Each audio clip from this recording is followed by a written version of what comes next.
Today we are celebrating in Switzerland the coronation of Shri Rama on Dashera Day. Many things happened on Dashera Day. The most important was that Shri Rama was coronated as a king on this day.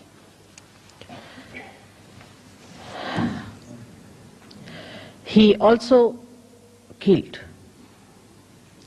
Ravana on this day. Many may say that how can it be he killed Ravana and he was coronated on the same date. In those days in India, we had supersonic aeroplanes. And it's a fact. And the aeroplane's name was Pushpak, meaning the flower. It was called as Pushpak, and it has a tremendous speed. So after killing Ravana, he came to Ayodhya with his wife, and that was the day he was crowned. On the 9th day, he worshipped the goddess to get strength, Shakti for his weapons, and the 10th day he killed Ravana. So you can imagine how much advanced people were there at the time of Shri Rama and his kingdom. The reason was the king was an incarnation. Also he was a benevolent king as described by Socrates.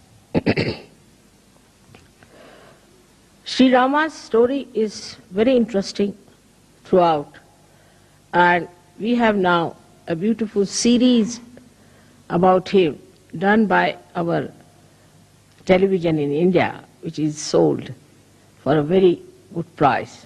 Maybe we might be able to present you all with one when you come there. But the story of Rama, they say, was written before he was born.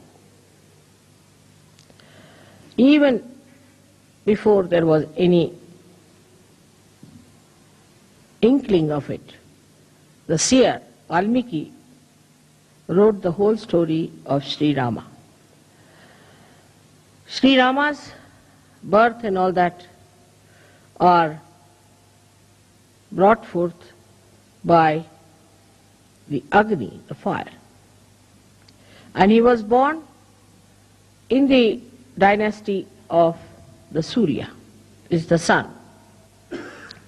So with all that, born out of the blessings of the Agni, that is fire, and also was born in the dynasty of Surya. He was one of the mildest avataras you have ever had. He is known to be a very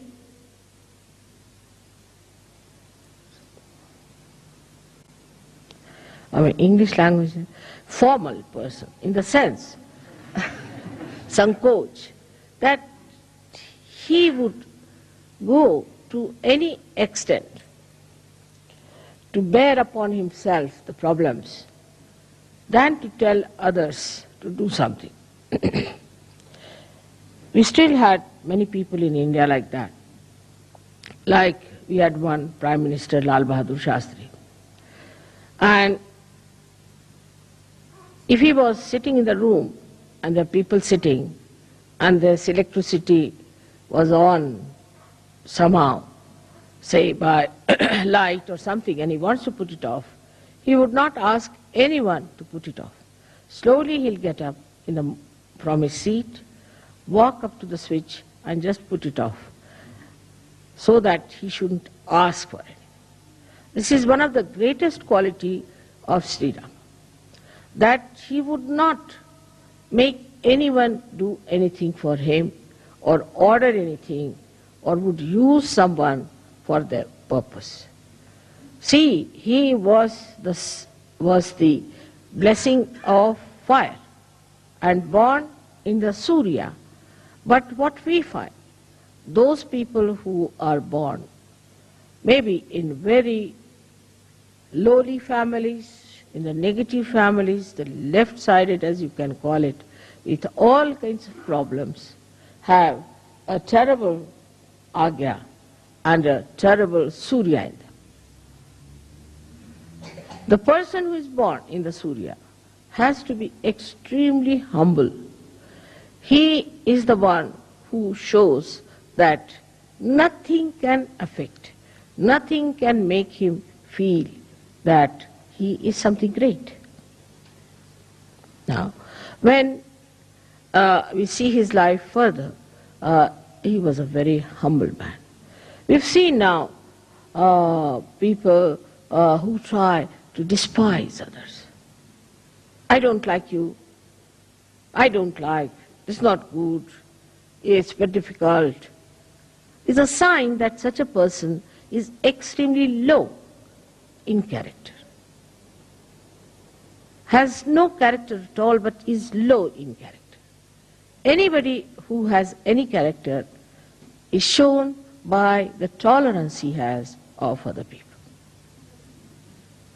Intolerance is a sign of a person who is extremely egoistical and is vain, there's vanity.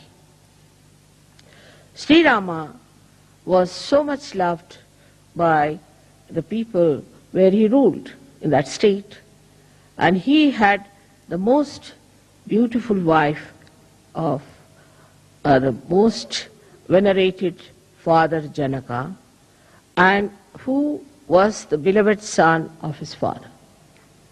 But he was such an humble man, that in all his character you see the beauty.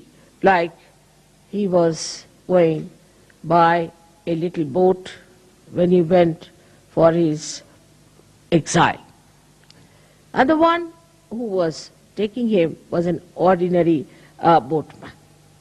And the boatman was feeling very much upset that he's sitting before the king of Ayodhya and he doesn't have proper clothes.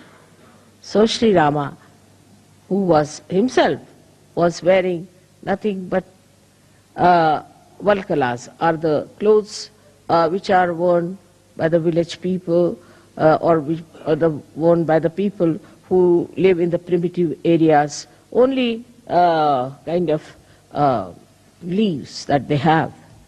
He had to wear that because his mother, the stepmother, asked for that kind of a boon from the father. And then Sri Rama just told him, "Why are you worried? I'm wearing this, I'm no more a king. I'm sitting before you like this. You should be quite comforted. And I really don't know how to steer the boat, while you know how to steer the boat. So why should you be worried?" Like that, he kept even the people who we would call as low in society at a very high pedestal. Which shows that he respected human beings. He himself is called as Maryada Purushottama. Means he was the one who knew how far to go with someone, Maryada. How to talk to someone. How to approach someone. While we find people who misbehave, even with their husbands, with their wives, with their children, with everyone, and also outside they are about to jump on others. That's absolutely against Rama. It's like Ravana. Even Ravana was not like this. He was also of not that nature. Because he had certain dharmas within him. He was a realized soul, but he had become a Rakshasa because he became arrogant. But even his arrogance cannot be matched with many modern people and modern girls and men that I hear and see, that it is surprising they have really surpassed Ravana. Ravana only had 10 heads, but sometimes I feel that the modern men might have, or the women especially, might have 108 heads. The arrogance, the amount of expression of hatred is so ridiculous and makes a person look so useless. But I see such people very common, and in Sahaja Yoga also they crawl somehow. Actually, such people are absolutely despised by God Almighty. You go further with his life. See, he went and into the village where a very old woman who was belonging to the primitive class of Bhils had very few teeth, and she brought some fruits, little fruits we call as pear. And she brought and gave it to him, that's Shri Ram, see, I have got these for you. I don't have anything else. And these, I've tested all of them. Actually in India, if you put in the mouth, it is uttishta. Nobody will touch it. But she says, I've tested all of them by piercing my teeth into it, and I've seen that none of them are sour. Shri Rama didn't like sour fruits, she knew. So none of them are sour, and you can have them. I mean, in a way, if it is done to somebody in the West, they will hit you hard. Immediately, Shri Rama rushed forward and took the beads from her hand, kissed her hands, said, all right, I'm going to have them. With such enthusiasm, he ate them. So Lakshmana was a little angry at that lady. What's this going on? So Sita ji said, oh, do you like them very much? She said, yes, but I'm not going to give you anything. She said, no, I'm your half body, you have to give me. So he gave some to Sita ji. So Sita ji ate, what a thing, it's like nectar of heaven I'm eating. So Lakshmana felt very jealous. He said, sister-in-law, can I not have a little of it? He said, no, I can't give you. You ask your brother. I'm not going to give you. I have a very little share. Why don't you ask your brother? So he goes to his brother. He said, can I have some more? So Sri Rama smiled and gave him that bear, which was eaten or touched or was pierced by the teeth of a primitive woman who is actually an outcast according to the Brahmanic laws of India. The sweetness of Shri Rama, the way he used to make people feel comfortable. Like, I would say, an example of an oyster who gets a little stone into the body of the shell, takes out a kind of a shiny liquid and covers it with that shiny liquid and makes it into a pearl to be comfortable. Now, he didn't want his own comfort. Rama a little bit different. That he wanted to make everyone into a diamond or a pearl so that the other person would shine and would look nice. And that's how he felt comforted. His qualities, if you have to imbibe, first of all, we have to understand the innate situation of Shri Rama. Shri Rama is placed on the right hand side of your heart. Right hand side, right heart. He is placed there. Now, in a human being, there is no right heart. If you tell somebody there's right heart, they say, what? There are 2 hearts or 3 hearts? In our Sahaja Yoga, we have 3 hearts. One is the left, another is the right, and one is the center. Now, the right heart is a very important thing. The right heart looks after the whole lungs, both the lungs, all the throat, the trachea, the nose, the inner part. The outer side is looked after. We can say the features are given by Shri Krishna. But the inner part of it is all done by Shri Rama. They are the same. But one acts as in the inner part, the another as the outer part. It gives you the ears. From the inner part, Shri Rama does, he gives you the eyes in the inner part of the eyes. Now, it's so important to have the inner side all right and the outer side. It's an example of Shri Rama. He never cared for the outer side or the outward looks of a person. Because he came before Sri Krishna, he tried to build up the inner side of a human being. So we can say, though he is on the right heart, he acts through your Hamsa Chakra and partly through your Vishuddhi Chakra in the inner side of it. Because Sri Krishna, in the inner side of it, is Sri Ram, is Sri Vishnu. So, when somebody is, say, not good looking according to the Western standard, according to me the Western standards are rather funny.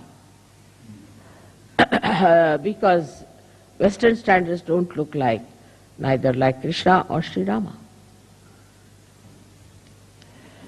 The person like Sri Rama was a very healthy, tall person with his hands up to the knees.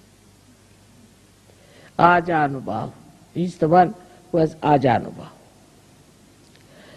And he was plump. Both of them were plump. They had to be plump people because they were, though they were born of the Agni, he was born of the Agni, but the water is the main element of Sri Vishnu. So they were all plump people. They were not thin like sticks, as today's modern ideas are, to be thin like sticks and like TB patients. But it doesn't mean all plump people are good. We always logically think that plump people are, if mother says so, then plump people are good. It's not the point. The inner side of it, I'm saying. The inner side of it is just the opposite. Inner side of it is absolutely beautiful and absolutely full of love, affection and warmth. A person who doesn't have these things is a sign of a person who is not a surgeon, first of all. A person who is very loud, talks loudly, speaks loudly, laughs at wrong places, must be half mad, but cannot be a surgeon. See, the softness of Sri Rama goes to the extremes where I call the sankocha, the formality, the formal. But it is in English language, formal is not the word, sankoch. He was once, when he was fighting Ravana, he was taking out with his arrow his 10 heads one after another. And if he took out one, then took out the second, the first one would come back. So because he had a kind of a blessing that nobody can kill him by hitting him on his head. So Lakshmana says, you know for definite that this Ravana cannot be killed by hitting on his head. So why don't you hit him in his heart? So he said, the reason is this, that just now in his heart is Mahalakshmi, the Sita. Sita is sitting in his heart. And how can I hit him on his heart? Because she's there, she might be hurt. So what's the use of hitting on the head, he said. He said, because once I start hitting him on the head fast, his attention will go there. As soon as his attention will go into his head, then I can hit him on his heart. see the sankoch. See the sankoch, the way he talked. Now we have, see now what's wrong with you? Why are you all the time smiling and like that? Why can't you keep quiet? What is there to smile about certain things where you don't have to smile? Keep quiet. Now, then what happened? That he was so kind once when a very ugly woman, Shurpanakha, came to entice him. And she said, she came to entice, she said that, Rama, why don't you marry me? I mean, to a person like Rama, who is Maryada Purushottama, to ask such a horrible questions. Somebody would have really beaten her up, if not anything else. So Shri Ram smiled. He said, Madam, I'm sorry, I have a wife and I believe in one wife, Eka Patni Vrat. So I'm sorry I can't marry you. But mischievously says, all right, my brother is there, his wife is left in Ayodhya, you can ask. So he went to her and he asked, she went to him and asked, Lakshmana, why don't you marry me? Because she had become very beautiful, she has transformed herself to a beautiful woman. She must have gone to some beauty parlor or something. But she made herself like that. And she was there. And he looked at her, so angry. He said, you the ugly, why do you want to ask such a question? He cut her nose. When he cut her nose, that was in Nasik, and that's why Nasika means the nose, and that's why you have been to Nasik. That's the place where he cut her nose. He was very angry. But Shri Rama did not. He said in a way that's very convincing that, see, I have a wife and I am a person who believes in my one wife. Now another character about him was that he was consistent. He was never inconsistent like Sri Krishna. Sri Krishna was a diplomat, and diplomacy is in being inconsistent. Sri Krishna's style was different. But why, what's the matter with you? Why, what is it? You come and sit here, this side. Come along, Tina, come and sit on the other side. Why do you talk to her? Go and sit at the back, go. She's already given me a very bad time in Pune. And now here she is. While I'm talking, please don't talk to each other. This is the least you can do to me. Have you seen any Indians behaving like this?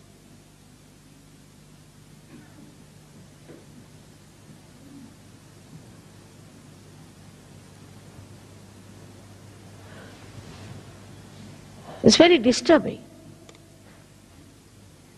I'm concentrating on you while you are not concentrating on me. It's all right when there's a joke, something you laugh. But what's the need to talk to each other? I can't understand.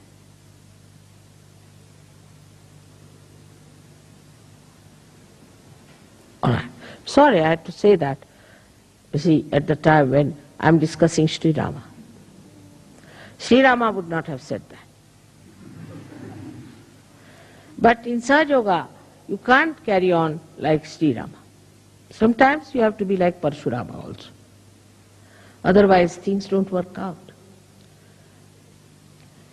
Now, when it went ahead with it in his character, which was so beautiful, that you find he was such a consistent person. Whatever he said, all the life he carried that. For example, he said, I'm the one who believes in one wife, Eka Patni Vrat. Now he had a very nice wife, no doubt, very beautiful wife, but she had gone to Ravana and he was left alone. When they wanted to start a kind of a yajna called as Rajasuya Yajna, which was meant to be the conquering the whole world. Then they asked him, you have to marry because you have to have your wife. They said, no, I can't marry because nobody could be like my wife and I can't marry. I can forego this kind of a yajna, but I can't marry again. So then they said, all right, there's only one thing you can do is to make a statue of Sita in gold. And you have to use her, that statue, as a wife representing. He said, that I will agree. He took away all his ornaments, everything, and made that statue, and he did this again. So whatever he said, he followed thoroughly. In his dharma, he was perfect. Another incident is that when Sita was lost, he never slept. He never slept on a bed, always on the Mother Earth. Never slept on a bed, always on the Mother Earth. The pain he had of his wife is very well described by all the poets of India. And when Sita left him ultimately, in a very mysterious way, she just disappeared in the Mother Earth, because Mother Earth had given her birth. So she disappeared into Mother Earth. Then Shri Rama became absolutely lost, and he jumped in the river Sharayu and disappeared in the water element from where he had come. Now this man had to give up his wife. In these contrasts, you can see the wave rising and falling of a personality. The society in which he lived, the state which he ruled, had an objection for a wife who had lived with Ravana. And the public started talking about it. So as a good king, he just decided that his wife should be left forever. And then he sent her on a beautiful chariot with his Prime Minister and his brother Lakshmana, who took her down and left her, told her this is what has happened, and that Sri Rama has asked her to take you down to the ashram of Valmiki. As a result of that, she got very upset, and she said, she was Adi Shakti, so she doesn't have to bother. She said, you just leave me here. Very self-respecting person. She didn't say, no, I'll come to him, or I'll sue him, I'll go in the courts, get all his money, how dare he throw me out. Nothing of the kind. That's the grace of a woman. Graciously, she said, all right, now you have listened to your brother, I'm your sister-in-law elder too. Now you obey me. And I tell you, as your sister-in-law, that you can now go, leave me here alone, and I don't want you to go any further with me to deport me with somebody. And she was pregnant.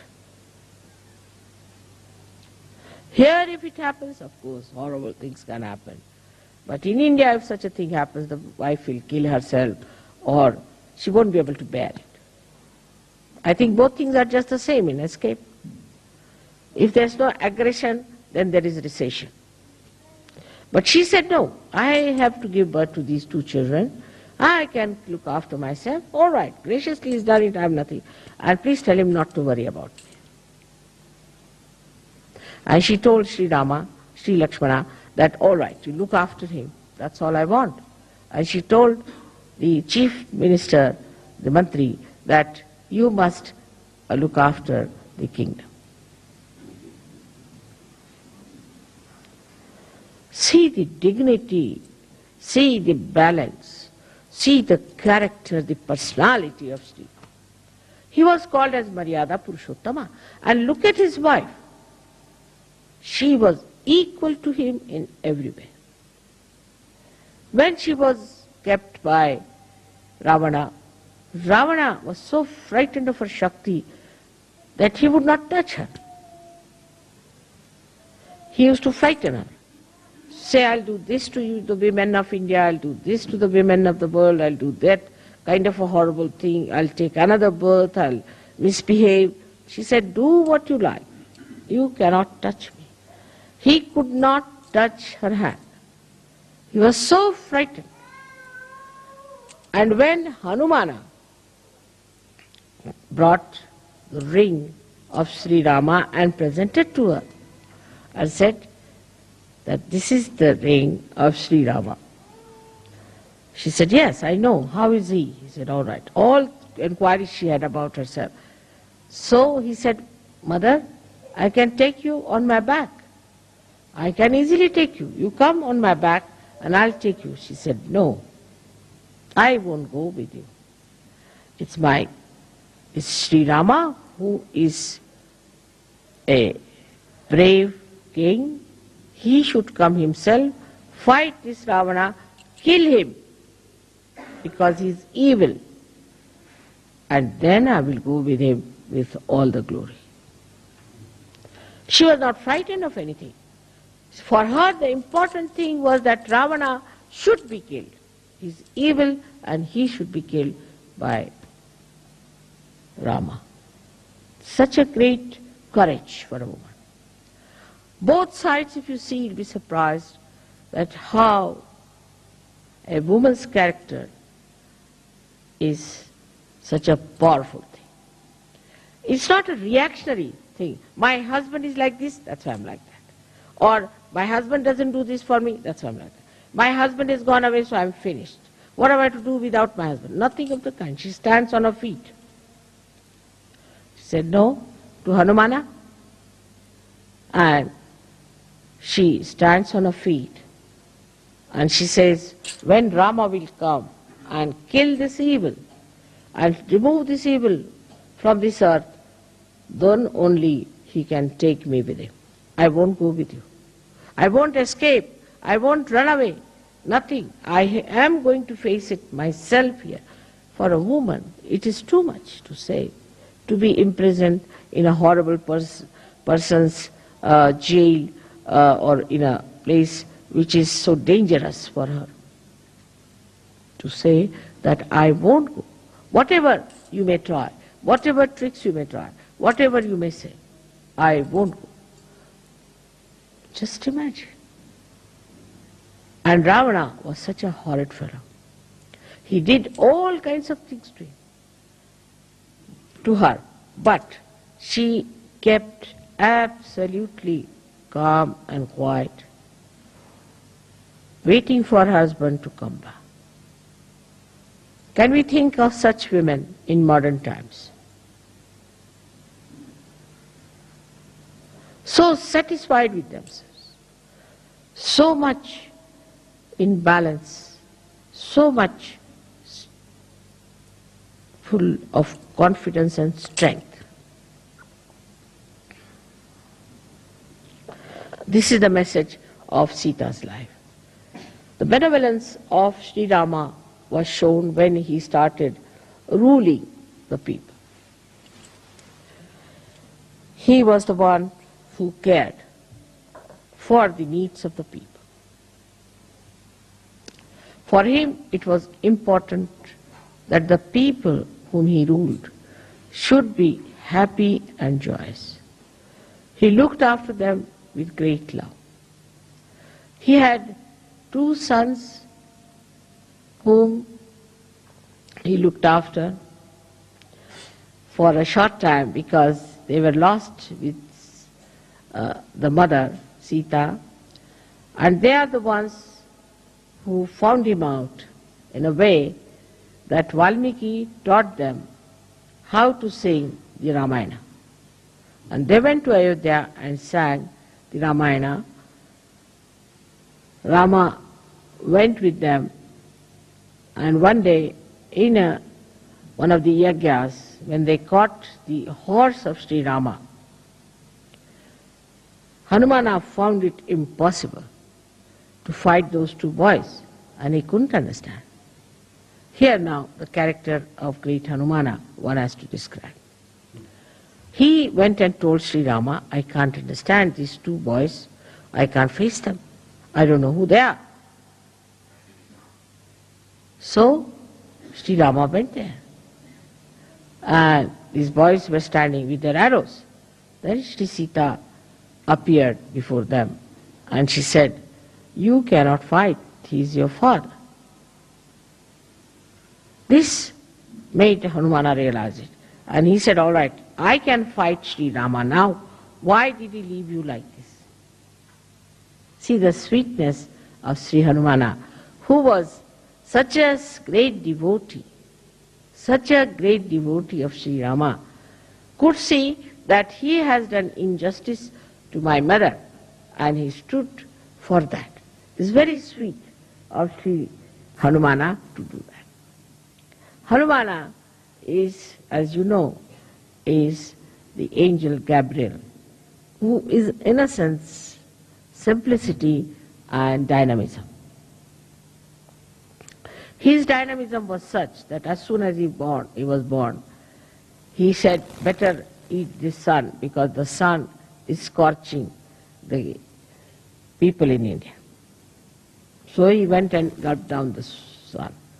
People had to say that, you see, though true, the sun is scorching, but it's of great help. Please release the sun. Why did you eat it off? So then he released the sun. Hanumana's whole life was spent in serving Sri Ram. And he was such a dedicated bhakta of Sri Ram. Now here the contrast is also that Hanumana had Navadha siddhis, 9 siddhis. The Anima, Ganima, Laguma, and all sorts of things, that he could become small, he could become big, he could, so many things he had. Despite all these siddhis, and the amount of power he had, that Sri Rama once asked him that my brother Lakshmana is being hit and he's very sick, he's just dying. So you go and get a particular kind of a sanjeevani, a kind of a herb, which I want to rub on his head. So he went there and he couldn't find it. So he brought the whole of the mountain on his hand and gave it to Rama. Now you select, I don't know, I can't find it. That is the Hanumana Shakti. And with all that power, he was such a humble person and such a dedicated person. This is the sign of a powerful surgeon. Anybody who is powerful has to be humble and non-violent.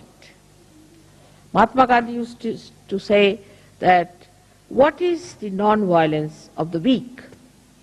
A weak has to be non-violent. What's so great? But that's a policy or a kind of a protection that he has. So a weak person has to be non-violent because he cannot face, he cannot protest.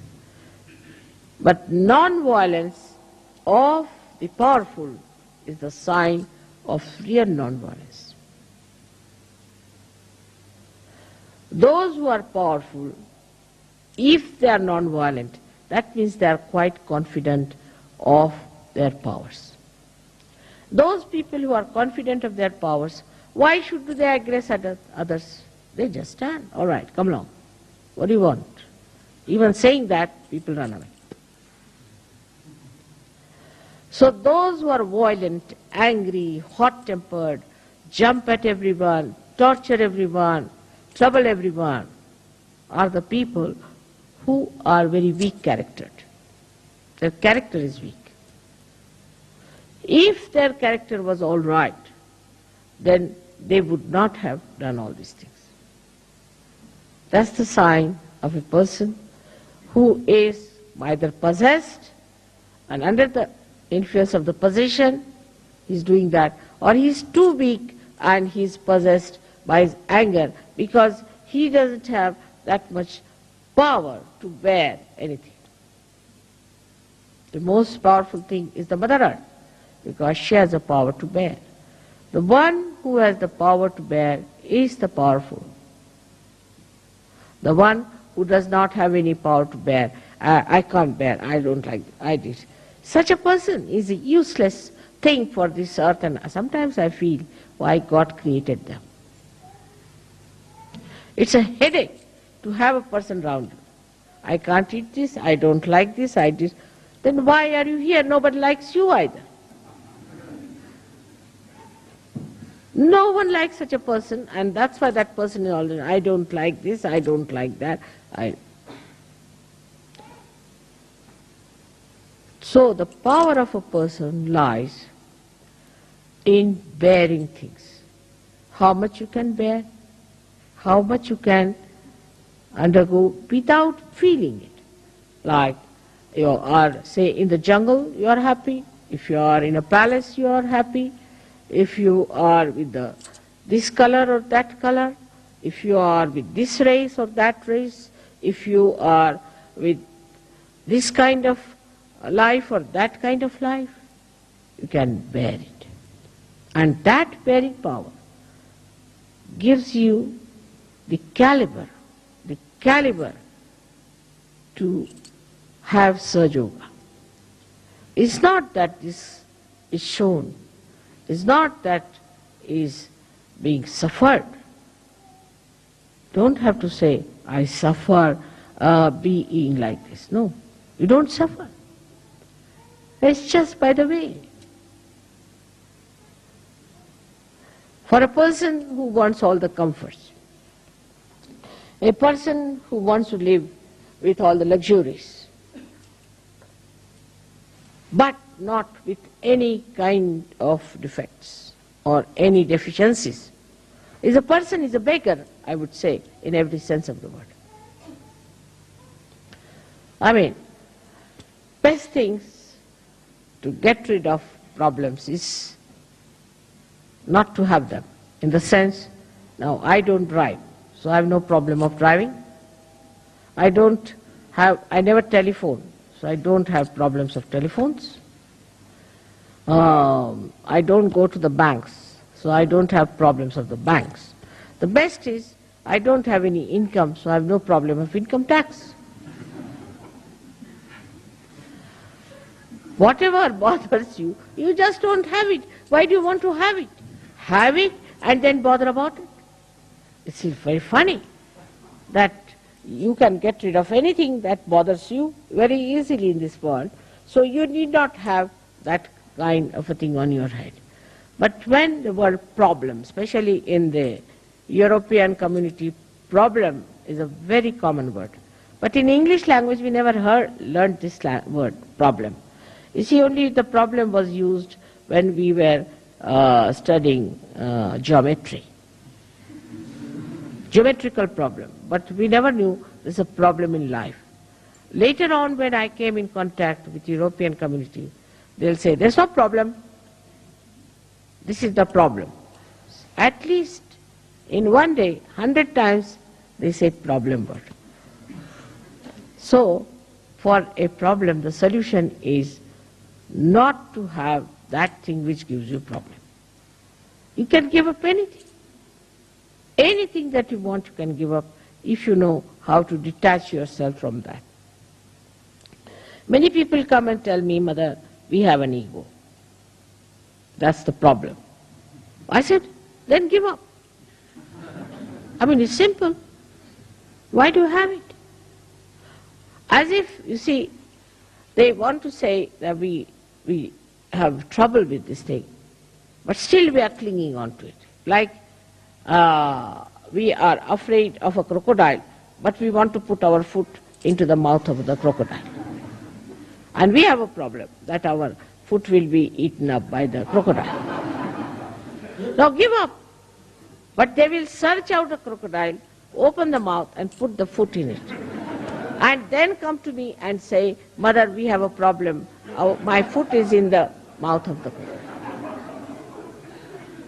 To get to problems, you have to get to it.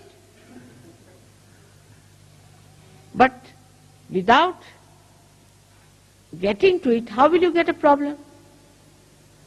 Say, for example, people have very silly, stupid problems. Now, the first problem somebody may have, oh, I have to get my clothes pressed. What's the need? No problem, wear them as they are. Who looks at you?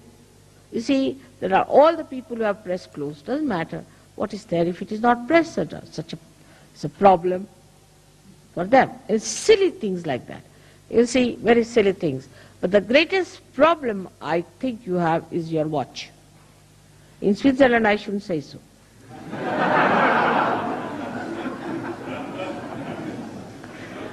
You see, the problem is like this, that now you have to go to the airport. Now, as soon as you tell somebody you have to go to the airport, now I have to go, you don't have to. Everybody gets sort of a jumping, as if standing on a jumping board. You see all of them jumping like that. What's the matter? Mother, you have to go to the airport. So it's all right, I have to go.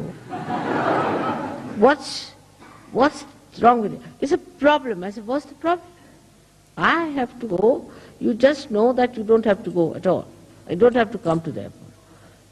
And the aeroplane, if it comes and doesn't take me, I'm not going to come back on your heads. So I'll stay in a hotel. Don't you worry. But why are you so excited about it? The way people are excited that I must catch the plane, sometimes I feel as if they want to get rid of me. So, this is a problem for people who are very meticulous. Now supposing I say, I know that the plane won't leave me. I know, because I know many things. So I have no problems. But supposing, even if you think the plane you may not get. So it may not get. But if it gets you, all right. If it doesn't get you, it's all right. So where is the problem? Either it will take you, or it will not take you. What is in between? Where is the problem? I still don't understand. Either it will work out or it will not work out. Keep two possibilities. That's the only two possibilities. What is the third possibility that gives you the problem, you tell me? Say somebody owes me money, all right. So either he will give me or he may not give me. What is the problem? The problem is that you call it a problem and want to avoid to face the truth. If you face the truth, you will know one thing, that see, now this man has to give me money, all right, I'll go and face it. I'll tell him, sir, you have to give me the money. You have to pay me. This is your duty. And if you don't pay me, you are doing wrong. You get at him and face him and tell him. But you won't do that. You'll sit at home, oh God, it's a problem. I have to, you see, that man is not giving money. Oh God, that's a problem. Sitting here, hitting your head all the time. How will you get it? If you face it directly, then you'll be amazed. There's no problem for anything. Say your car fails. So it fails. Get down, enjoy yourself nicely till somebody comes along, takes you. Or if, supposing you don't get some lift, all right, stay there overnight. What is it? No tiger is going to eat you. And if the tiger has to eat you, it will eat.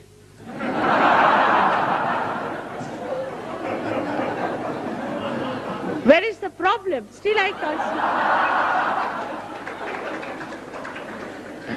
I can't see the problem. If tiger has to eat, that's already destined that the tiger has to eat. In any case, nobody dies. You'll be born again.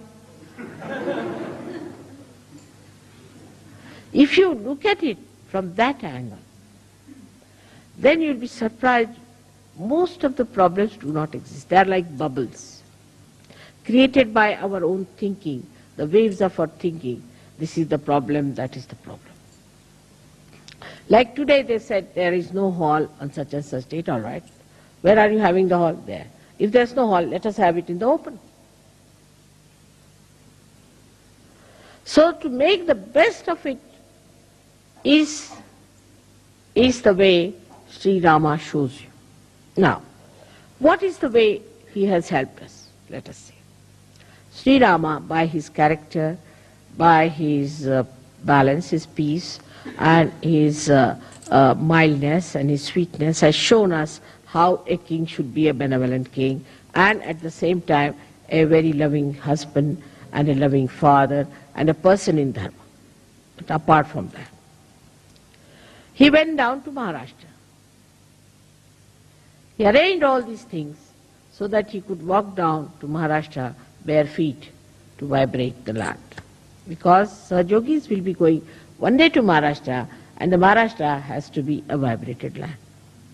In Ayodhya, he never took out his shoes, because he was the king there.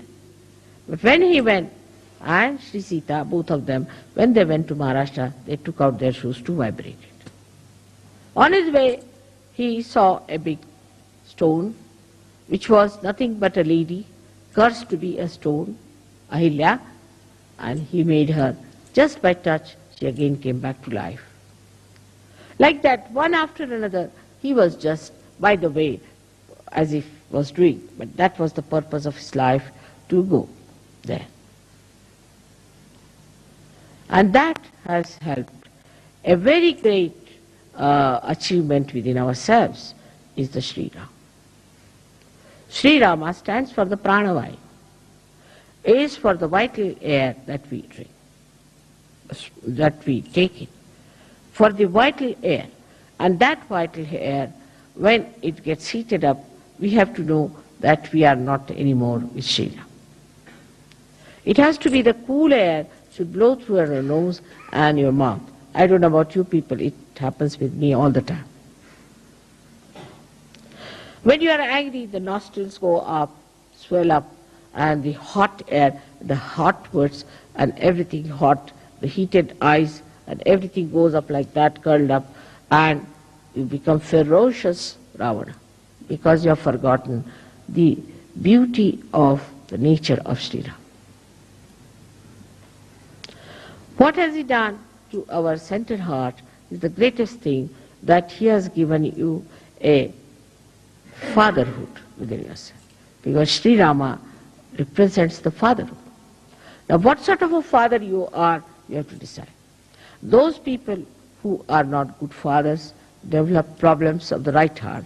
Also, those people who are not good husbands also develop the right heart. This right heart is so important because, especially in the West, where the climate is so funny, you have to keep inside your rooms and closed all the time, that you get all dried up inside. At that time, if you don't have that sweetness, that warmth, that kindness of Shri Rama, you get the trouble of asthma. So many people die of asthma in the West. On top of that, you fight with your wives, you treat them, you take away their money, you cheat them in their money, and every way you torture them, then it becomes even worse. So it has something to do with money, in the sense, because Sitaji was Sri Lakshmi, and Sitaji was the one who was the power of Sri Rama. So the Sri Lakshmi also gets annoyed with you when you are a bad father or a bad husband. That's why the Griha Lakshmi is very important. But the woman has to be the Griha Lakshmi. She should not be a shrew and then the husband is supposed to be kind to her. Then it's spoiling. That's very bad. The woman has to be a Griha Lakshmi, a beautiful woman with a very sweet nature and talking to her husband in a very sankoch manner, and also looking after the children, looking after the family, and looking after the guests who come to their house. But if you encourage and run after such women who are no good, means collectively they should be good. If collectively they do not act well, collectively if they are aggressive, collectively if they are tormenting others, then such women should not be encouraged at all. But then Tulsidas says, they should be beaten up. Is a thing looks very bad in modern times if somebody says like that. that women should be beaten up in case they have all such qualities which disqualify them from being Grahalakshmis. Of course, there's no need to beat, but I mean to say that what is it that you have to drive out all these badhas from your women? Very important. Otherwise, if you fall in this activity of keeping your wives on right lines, you might also get a right heart and asthma ultimately.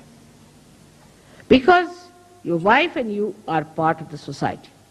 And the society has certain laws which are very important. There's something like Stri Dharma, there's something like Pati Dharma, there's something like Mata Dharma, Pita Dharma. Everything has a dharma. Those men who torture their wives have very bad heart. In the same way, those who play into the hands of their wives also have a very bad right heart.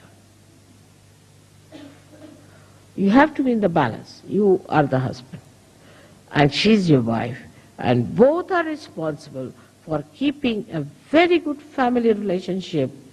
It's not one-sided. It's not the husband only or the wife, but both of them to be in such a manner that they act according to their nature of woman and man, and respect each other, love each other, share everything with each other, and exist in a way that people should see that there are two wheels of a chariot, one on the left, one on the right. There's no imbalance.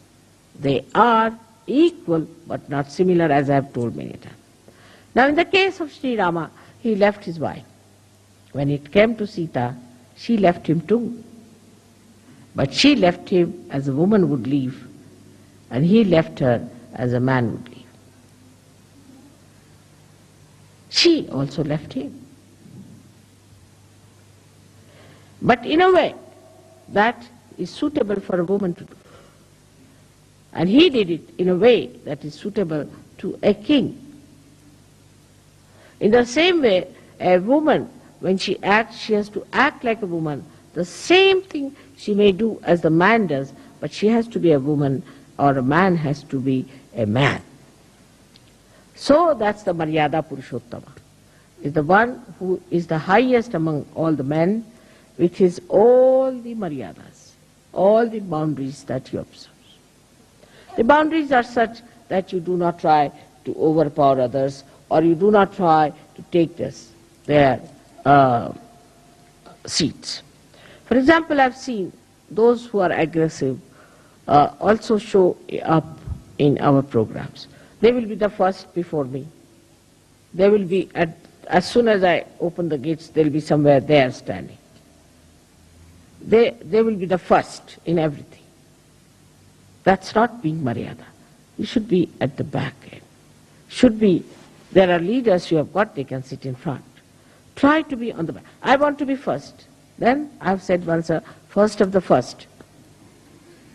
You know the story of first of the first. So you become first of the first. And that's what happens to you when you try to show off. And I know all of them who are like that. To be in the background is the most respectable thing to do. To go forward first, to jump forward first, to stand near the door if mother is coming, you see. As soon as I see the person, I say, oh, back again. There are some who do artis just because to show off, some throw flowers to show off. They must be the first. And somehow or other, they get also the position because of their assertions and askings. The leaders have to be careful and not to give such duties to people who really upset me very much because of their arrogance, because of their showing off. I have to say one thing today, that under the circumstances, we have to decide that if the leaders don't have wives who are humble, who are kind, who are compassionate, and who are Grahalakshmis, who are very sweet with the collective, we'll have to cancel the husband as well as the wife from the leadership. We cannot have leaders who have wives who are horrid. We cannot. because the wife of a leader is like a mother. There are 5 types of mothers described. One of them is the one who is the wife of the guru or of the leader. And if the leader has a wife of that kind, it's better in all sense he should withdraw. Improve his wife, do whatever is possible. Till she's all right, he should not be the leader. It's a very important thing, because I have seen such women bring down the men, not only that, but bring down the Sahaja, Sahajogis and the whole organization of sport. So one has to be careful, and the women have to understand that if they are the wives of the leaders, they have to be extremely good, kind, generous, sharing, looking after, absolutely motherly, and should not tolerate nonsense, and should correct when people are doing wrong. They should not report anyone to their husbands, should not take over themselves the responsibility of doing things which they are not supposed to do. If they are not of that level, they are of no use to people, and they have no business to be proud of being the wives of the leaders. From Shri Rama's life, we learn a lot, and from Sitaji's life also. Both of them have done so much for us. Bring forth such a great life. All their lives they suffered and suffered and suffered. They lived in the villages, they lived in the forest. While they were the king and the queen, they had never known what is discomfort. They traveled all the way bare feet. They went through all kinds of tortures of life. Sita was taken away by Ravana, who was a horrid man. She had to live with a Rakshasa, can you imagine? She lived with a Rakshasa, and there she showed her greatness. The characters of different nature, like Sita and Shri Rama, they were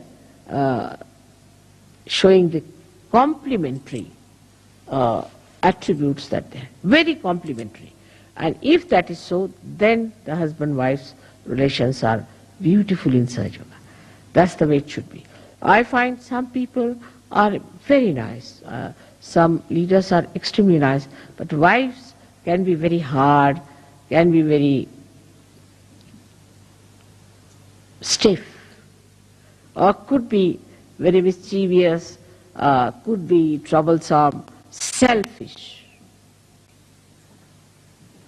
You cannot grow in Sahaja with these qualities. It's such a luck and chance that your husband is the leader, is the highest man in your nation, in Sahaja, and where you have to be up to his ability, capability and his name. Otherwise you have no authority. That's why I have to tell you that on this day of Dasera, let us decide that we are going to have Ram Raj in Sahaja, where there is benevolence, there is love, compassion, security, peace, joy, discipline among ourselves. The whole disciplining is within ourselves. What I say about Shri Rama is that he himself has put himself into the discipline of Maryadas. In the same way, we ourselves should put ourselves into the discipline of Maryadas. It is a very great thing that it should happen in Switzerland, because Switzerland needs it the most. The blessings of Shri Rama. The way it is going on in this country, this very selfish, non-benevolent activities going on, ruining all the poorer nations by this kind of a selfish attitude, a very narrow attitude, very low-level attitude towards the money of these poorer nations.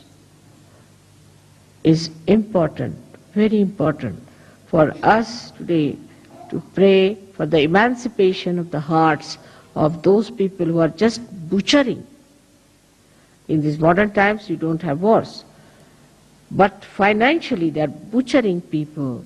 They are killing them by depriving them of their own money and their own benevolence.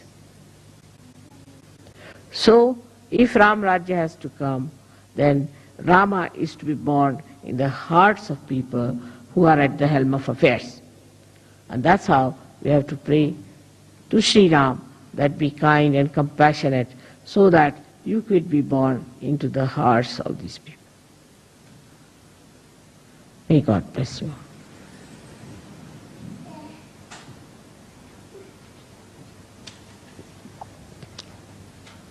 May I have some water, please? I don't know how I spoke today because the vibrations are so much. It's very difficult. Can I have some water, please?